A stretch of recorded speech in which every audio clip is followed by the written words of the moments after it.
Ah, hello. How are you all doing today? Hey, my name's Matt. Welcome to the Tavern. Tavern is a new podcast that I'm starting where we discuss various topics of interest. Hopefully they interest you as much as they interest me. So our first topic today is about delivery services. We will be talking about DoorDash. We will be talking about Grubhub. We will be giving a little bit about the history and a little bit of some of the inner workings of those two franchises. In future episodes, we will possibly have a couple guests on to talk with us on delivery services. So, in the meantime, I'm just cleaning up. Have a seat. Have a seat, by the way. Have a seat. Go ahead and sit down. I will refill your peanut bowls. So, get you some more peanuts. And, hey, enjoy the podcast on delivery services here at the Tavern.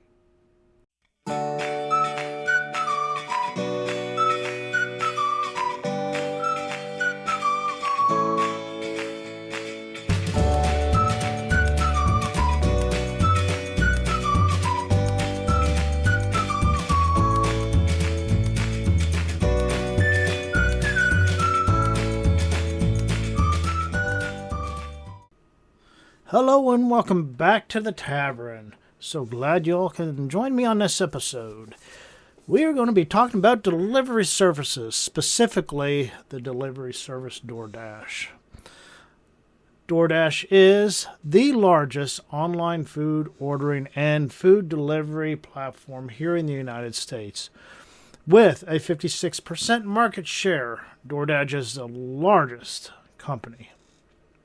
It also has 60% of the market share in the convenience delivery category. As of December 31st, 2020, the platform was used by 450,000 merchants, 20 million customers, and 1 million delivery drivers coast to coast. DoorDash was founded in late 2012 by Stanford University students Tony Zhu, Stanley Tang, Andy Frog, and Evan Moore. They were getting feedback on a mobile app they had designed for small business owners when a macaroon store owner told them of her challenges meeting demand for deliveries. In January 2013, they launched a PaloAltoDelivery.com in Palo Alto, California, and in the summer of 2013, it received $120,000 in seed money from Y Combinator. In exchange for a 7% stake, it incorporated as DoorDash in June 2013. Some more interesting facts about DoorDash. In December of 2018, they overtook Uber Eats to hold the second position in total U.S. food delivery sales, behind Grubhub. But by March 2019, it had exceeded Grubhub in total sales at 27.6% of online demand delivery market. By early 2019, DoorDash was the largest delivery provider in the U.S. as measured by consumer spending. It maintained that market position in 2019. Now, DoorDash is not without its controversy, so to speak. In 2020, it was reported DoorDash had lied about skimming tips from its drivers, causing them to earn an average of $1.45 an hour after expenses. And after that, the company had allegedly overhauled the tipping system. DoorDash was still manipulating per delivery payouts at the expense of drivers. More about DoorDash's controversies and lawsuits, and they've had a number of them. Because in 2017, there was a class action lawsuit filed against DoorDash for allegedly misclassifying delivery drivers in the state of California and Massachusetts as independent contractors. The result, in 2022, a settlement was reached in which DoorDash would pay $100 million total, with $61 million going to over 900,000 drivers, paying out over just $130 per driver, and $28 million for the lawyers. Gizmodo criticized the settlement. noting that $413 million that DoorDash CEO Tony Zhu received in the previous year was one of the largest compensation packages of all time. They've also had that withholding of tips that the customer would tip, and the DoorDash would keep a portion of that tip to recoup expenses. That was settled back in, looks like August 2020 for $2.5 million, with the funds going to delivery drivers, government, and to charity. Continuing on with more controversies and with DoorDash and lawsuits, there was a driver strike and tip transparency. In July 2021, DoorDash drivers went on strike to protest a lack of tip transparency. So basically what they were doing was they were asking for higher pay at the time of the strike, and DoorDash did not allow their drivers to view the full tip amounts prior to accepting the delivery. If the customers tip over the set amount for the order total, DoorDash hides a portion of the tip until the delivery is complete. The strike occurred after DoorDash rewrote its code to cut off the access to Para, a third-party app that drivers have been using to see the full tips amounts. Also in 2021, the city of Chicago sued DoorDash and Grubhub. So DoorDash is not only immune to this, Grubhub has, as I'm sure that other delivery services are, they've had lawsuits against them, DoorDash and Grubhub. According to Chicago Mayor Lori Lightfoot, the companies broke the law by using unfair and deceptive tactics to take advantage of restaurants and consumers who were struggling to stay afloat during the COVID-19 pandemic. And we'll get a little bit about the COVID-19 pandemic here in a second. But anyway, in 2000, and as of recent here in 2023, just last year, there's a class action suit. DoorDash had been accused of charging users of iPhones more than users on the platform. User testing claimed to show several instances of various fees and delivery charges being higher when using the Apple device. Of course, DoorDash had denied these allegations in response to the ongoing $1 billion class action suit. So that sounds like that's still ongoing. Have to wait till hear more about that. And as of more recent, in August 2023, DoorDash was obligated to pay its drivers and the city of Seattle a total of $1.6 million. It was found that the platform made it difficult for users to request paid time off. Well, see, that doesn't make sense. Users to request paid time off. DoorDash, I'll talk about that here in a second. DoorDash is to pay $1.1 million toward the safe and sick time credits, $500K directly to drivers, an additional $8,500 in city fees. Well, see, that doesn't make sense because I always understood, and I've got to do maybe some more research on this, but I thought your delivery drivers were kind of like up above independent contractors, but I am really not sure of that now. So if anybody knows, are they actually working for DoorDash? Because you choose when you want to work. Why would you? I'm not sure about the sick time and stuff like that. So if you know, if you're a driver out there, please get involved and respond to this podcast here. So DoorDash, as we know it today, is really a big company. Like I said, it's the largest delivery service in the United States. Where DoorDash really got its foot in the door, kickstarted, it just took off, unfortunately, was with the COVID-19 pandemic. That's when DoorDash announced that it stockpiled tens and thousands of gloves, of bottles, of hand sanitizer, and offered all that stuff to the delivery drivers for free. The company also said it had changed the default drop-off option to contactless delivery. That month, DoorDash became the fastest-growing food delivery service. And also in October of that same year, the company launched its Reopen for Delivery program to have brick and mortar restaurants, the small mom and pop places that have closed due to the pandemic, partner with a local ghost kitchen operations to offer food delivery and pickup services.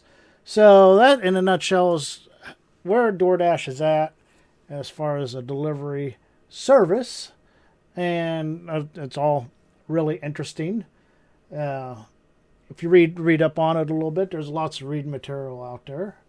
DoorDash has also done a lot of philanthropy, if I could pronounce that word, philanthropy. How about that? In 2018, they launched the Project Dash, a partnership with local food security organizations to deliver donations to those in need.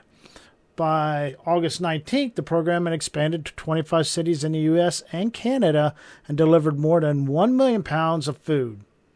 As of September 21, 2021, Project Dash operated more than 900 cities and delivered more than 1,500 meals. That is amazing. DoorDash partnered with the National Urban League in 2020 as part of the Main Street Strong program, which included a pledge of $200 million over 5 years to support restaurants during the COVID-19 pandemic. The partnership with Newell includes $12 million in funding to assist drivers of color in building job skills and financial security.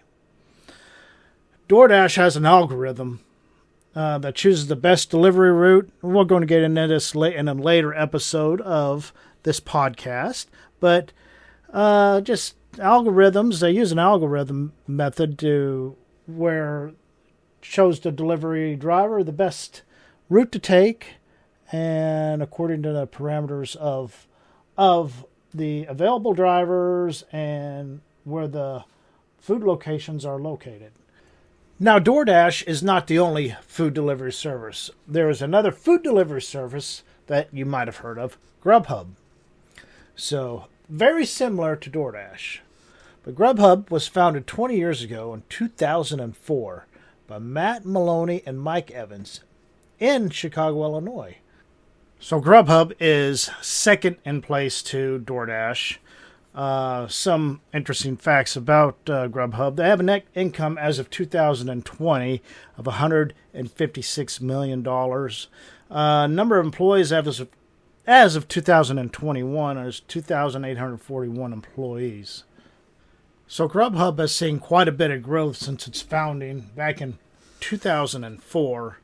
In 2014, they began offering delivery for restaurants that did not operate their own delivery service.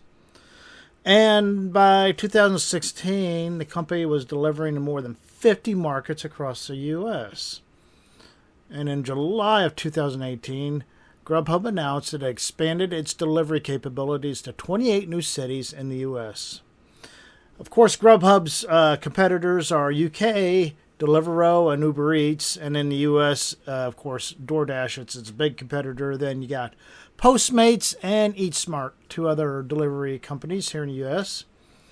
In February 2020, the company announced the launch of Grubhub Plus, similar to DoorDash, or a monthly subscription program which offers free unlimited food delivery for partner restaurants for a monthly fee.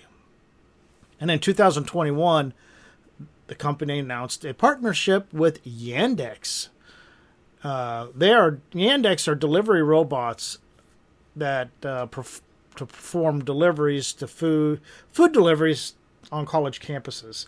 So I'm interested to see how that's working, if it's still working, if that's even being utilized anywhere in the United States. That's very interesting. I kind of looked at it, and looks like a pretty neat system, but anyway, I'm just kind of curious how those delivery robots from Yandex are working. Of course, they've seen quite a bit of growth throughout the years. In 2020, they announced it was approaching, Uber bought Grubhub. However, on June 9th, 2020, Just Eat Takeaway announced it would be purchasing Grubhub. So Uber first announced it was going to purchase Grubhub. Then it was Just Eat Takeaway. They purchased Grubhub for $7.3 billion in all-stock deal.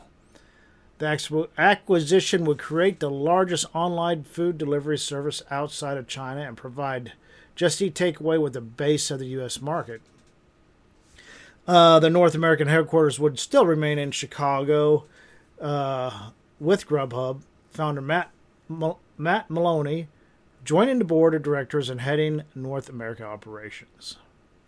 Let's see what else we got here. In June 10th, 2021, Just Eat took operations at Grubhub. Stockholders approved the transaction with Just Eat Takeaway. The sale was completed on June 15th, 2021. Post-acquisition would see in April 2022, Just Eat said it would consider full sale of Grubhub after Cat Rock Capital, an activist investor, pressed the company to focus on European markets. So in July 2022, Amazon struck a deal with Just Eat to offer Prime customers free Grubhub Plus memberships for a year. The partnership allows Amazon to take 2% stake in the company with the option to require up to 15% based on performance. So Grubhub has also had its share of legal woes and controversies. One of these legal woes was shared with 3 other delivery services: DoorDash, Postmates, and Uber Eats. The suit accused all of them and the market power monopolistically by only listing restaurants on their apps if the restaurant owners signed contracts. That included clauses that required prices to be the same for dine-in customers as for the customers receiving delivery. That means they wanted restaurants to raise the prices, which is kind of silly. The lawsuit seeks triple damages, including overcharges. So as a result of the litigation, back in March, a federal judge in Manhattan said Grubhub and Uber Eats, along with Postmates, cannot force diners who have used their platforms into binding arbitration over claims they conspired to drive up prices for restaurant meals during the COVID-19 pandemic. As you remember, the lawsuit accused the meal delivery companies of entering illegal agreements that prevented restaurants from using their platforms from selling meals directly to consumers at lower prices. That was probably a great thing that they agreed with the consumer, because that would just be unfair. Delivery service is a luxury, a convenience, so it should be a higher price. They shouldn't be forcing the restaurants to raise their prices for their convenience. DoorDash and Grubhub have had their share of labor lawsuits, specifically on how they classify their workers, whether they are an independent contractor or an employee. They often use mislabeling words like euphemisms, blocks instead of shifts, to justify deliberate misclassification of drivers and contractors. There is one specific case, Wallace versus Grubhub. The plaintiff, Wallace versus Grubhub, complained the work of the drivers makes them employees rather than independent contractors. Wallace and Bryant argue that the drivers work on scheduled shifts, must work in a certain area. The drivers, as a general rule, cannot engage in personal non-work activities during their Grubhub shifts, the complaint states, meaning they essentially function as employees. They also allege that they do not receive the same benefits as an employee does. Grubhub drivers are allegedly required to pay some of their expenses because of how they are paid. The plaintiffs claim they often get paid below federal state minimum wage, even when they work long hours. Many drivers allegedly work more than 40 hours a week and do not receive overtime rates for their work.